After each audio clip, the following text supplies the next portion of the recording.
برام خداوند بخشنده مهربان در ویدیو قصد دارم که راجع به ساختار الون برای شما صحبت کنم. The structure of letter, how you can use this in your daily conversation. خیلی از ساختار پرکاربرد و قوی است و همچنان در سطح ادوانس و پیشرفته حساب میشه. یکی از ساختارهایی است که زیاد میتونن مشکل شما را حل کنه. چند چیز را اینجا میخوام براتون بگم. یکی معنا استفاده و ساختارش است متوجه بشید. معناش میشه چه برسد به چه برسد به استفاده. در استفادهش یک سوال من ایجاد کردم. این سوال شما ببینید که من براتون میخوام براتون جوابش بدم. چگونه از این ساختار استفاده کنید؟ ببینید بعضی از ساختارها در زبان انگلیسی است که به شما چنان فرصت پیش نمیاد که استفاده کنید. یا مثلا کسی از شما سوالی نمیپرسد تا اون ساختار یادت بیاد و اون ساختار استفاده کنید. به این چگونه ساختارها که یکی شمی است باید شما خودتون زمینه سازی کنید. یعنی هیچ قضیه وجود ندارد تو از این ساختار یک بارایی استفاده میکنید و هیچ شرایط خاصی ندارد به جز از اینکه قانون استراکچر شفاف در کانورسیشن رو استفاده میکنید و این باعث از این میشه که شما به طرف مقابل نشان بده که سطح پیشرفته از زبان دارید. ساختارش است که میگن not a let alone b. میگن not a let alone b یعنی که ای نمیشه چی برسد به بی شدن. یعنی ای نمیشه چی برسد به بی شدن. اول ببینید ما اینجا چیزی که داریم اول ای است. ما ای داریم و بی داریم. دو دانه عمل داریم پس یا در واقع به نشان دادن عمل به کار میره. ببینید دو عمل داریم ای و بی. میگن ای یک چیز انجام دادن سخت است، ناممکن است. بی سخت‌تر است، سخت‌تر و ناممکن‌تر است. یعنی منظورم چی است؟ اگر انگلیسی گپ زدن اگر نمایش کردن نامت به انگلیسی برات سخت باشه، تو خود اگر گپ زدن خود بدون شک نمیتونی گپ بزنی. ببینید من نام به انگلیسی نمیشه کردن نمیتونم. نام به انگلیسی نمیشه کردن نمیتونم. آیا میتونم انگلیسی گپ بزنم؟ خب سخت میشه ولی نمیشه. تو امکان نداره. حداقل نام خود به انگلیسی نمیشه کردن بتونم که بخوام باز انگلیسی گپ بزنم. یعنی عمل ای سخت است و عمل بی از عمل ای کردن سخت‌تر است. یک چیزی است که نسبت به ای حتی سخت‌تر است. یعنی تو ای انجام دادن ندانی بی را خب بیخی انجام دادن نمیتونی. مثلا تو اگر تو 10 دقیقه اینجا رسیدن نتانی در 2 دقیقه رسیدن میتونی؟ نه خیر. خیلی ترجمهش میشه تو 10 دقیقه اینجا رسیدن نمیتونی چی برسد به 2 دقیقه. یعنی تو در 10 دقیقه که نتانی رسیدن در 2 دقیقه خب بیخی رسیدن نمیتونی. باید توجه کنید به جملات لدالون. ببینید در ساختار لدالون تو یک چیز داریم که سابجکت اول میاد جمله نگاتیو منفی متوجه نگاتیو بودن باشه.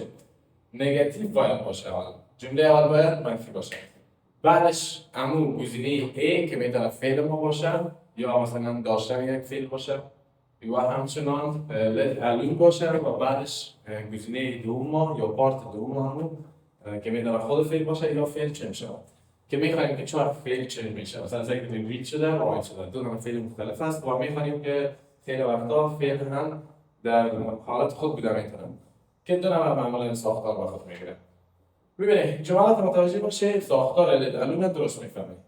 کل جملات پارت اولش منفی است. نگاتیو است.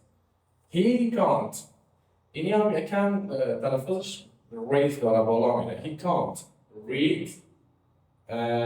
He can't read let alone write. میگه اون نمیتونه بخواند چی برسه به این که بنویسه. ببینید ما این جملات را که گفتیم 100% شاید ریال نباشه. شاید 90% ریال باشه. بعضی کسا شاید باشه که خواندن نمیتونن نمیشه میتونن. که بسیار ریل هست به انگلیسی که میگن کمیاب است که تو گپ باشه. ولی در قانون کلی اینطور یک چیز وجود نداره که مثلا نوشته بتونه خواندن. بنابراین این جملات بیشترش اما تو یک فنومن یا یک پدیده به خود داره. He can't draw a line, let alone paint a picture. اون نمیتونه یک خط بکشه رسم کنه. چی برسه به اینکه تصویر بخواد رسم. یا چی برسه به اینکه بخواد یک تصویر نقاشی کنه. درست است؟ ببینید A سخت است. He can't draw a line. ای برای کسی که میگم شاید مثلا علی باشه. علی can't draw a line.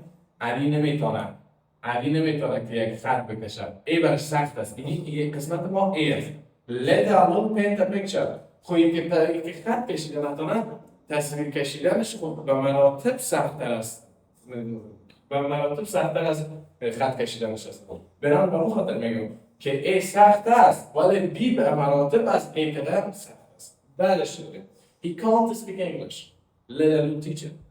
میگه اون نمیتونه انگلیسی گپ بزنه. چی برسه به یکی بخواد درس بده. I don't have a bicycle. Let alone a car. میگه من don't have ندارم. I don't have a bicycle. من بایسکل ندارم. چی برسه به موتور. گپ سر موتور میشه میگه ما حالا بایسکل هم نداریم چی برسه به موتور. We don't have a bicycle let alone a car. درست است که ایران ساختارهایی از let alone. اینو یادش بگیرید. فرمول حفظی باید داشته باشه. فرمول حفظی یعنی که من توسط از این فرمول بتوانم به شکل ساده جملات let alone بیان کنم.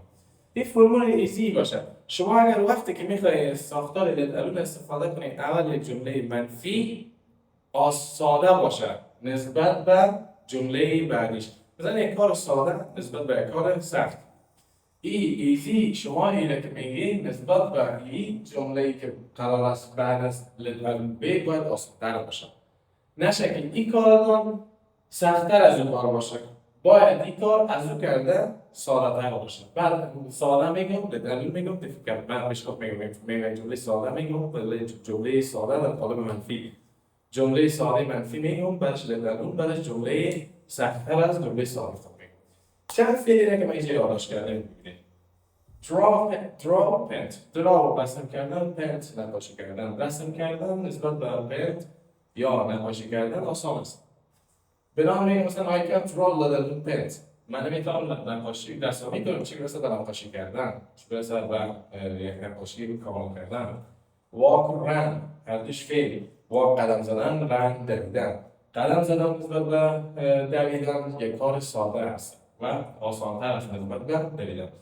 مثلا I can't walk let alone run. من نمیتونم قدم بزنم چی برسه به بدوم. call visit.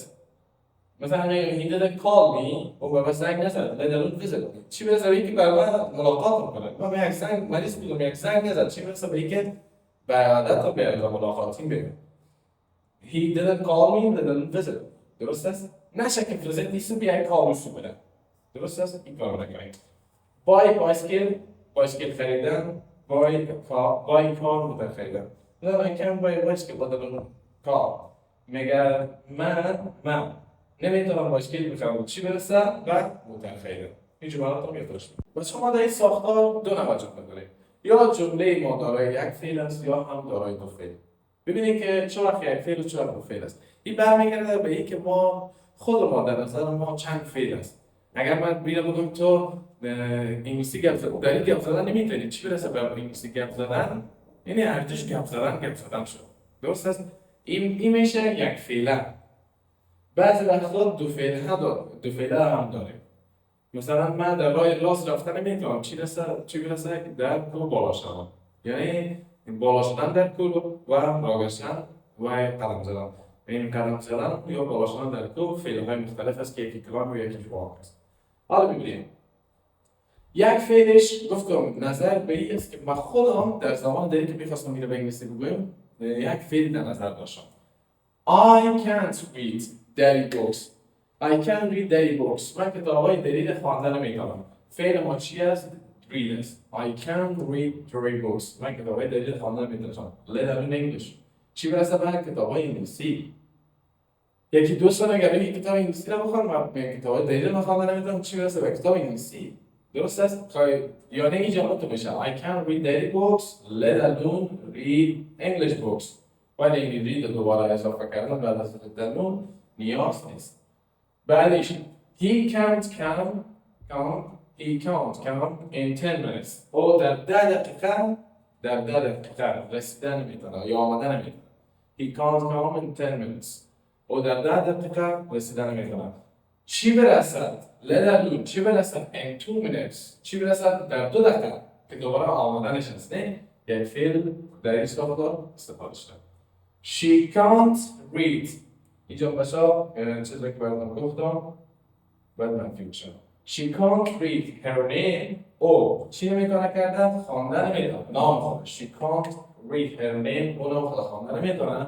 Let alone my name. چی برسه به نام من؟ دوباره یعنی منظورش اون نام خود خواندن نمیتونه. چی برسه به خواندن نام من؟ بازم خواندن نام من هم بدهی نداریم. مثل از انگلیسی نام نداریم. نمیتونه بگیم اون نام خود خواندن نمیتونه چی برسه به نام من. نمیگیم اون نام خود خواندن نمیتونه چی برسه به خواندن نام من. نام خود انگلیسی نام باید یک بار استفاده شده. این ساختاری که میتونیم در او یک فعل استفاده کنیم. خب در این ساختار ما چه دو فعل میندازیم؟ زمانی که در جمله اینه که میخوایم دو فعل باشه دیگه قانون نداره. ولی مثلا ما میخوام تو جمله بگم که گفتم راه گشته نمیتونم چی برسه به بالا شدن در کو، یا مثلا مثالی که به دو تا مثال نمونه زدیم که دیگه نیاز نیست. I don't wanna call you, let alone visit you. ببینید یک دونه فعل شد call، یک فعل دیگه شد visit. میگم این فعلایی است که میخوام انجام بدم. میگم من تو زنگ نمیخوام بزنم چی برسه که بیام ملاقاتت کنم. دو فعل شده دیگه. I can't wake up at 4 o'clock. میگم من نمیتونم که ساعت 4 بجه بخیزم. Let alone get up. چی برسه به یکی get up داریم یکی wake up. یعنی wake up که من چشم باز میشه. ساعت 4 بجه چشم باز شده. در متحد راستم تلفن بکشم کار میکنم. این در حالت wake up است. ولی وقتی که از جان بخیزم، از تختم بخیزم بیرون شوم، باز اون حالت get up است. Wake up, get up. خب I can't wake up at 4 o'clock, let alone get up. میگم از ساعت 4 بجه چشمای ما باز کردن نمیتونم چی برسه که از تختم بلند شوم. و یا بود ساختار let alone.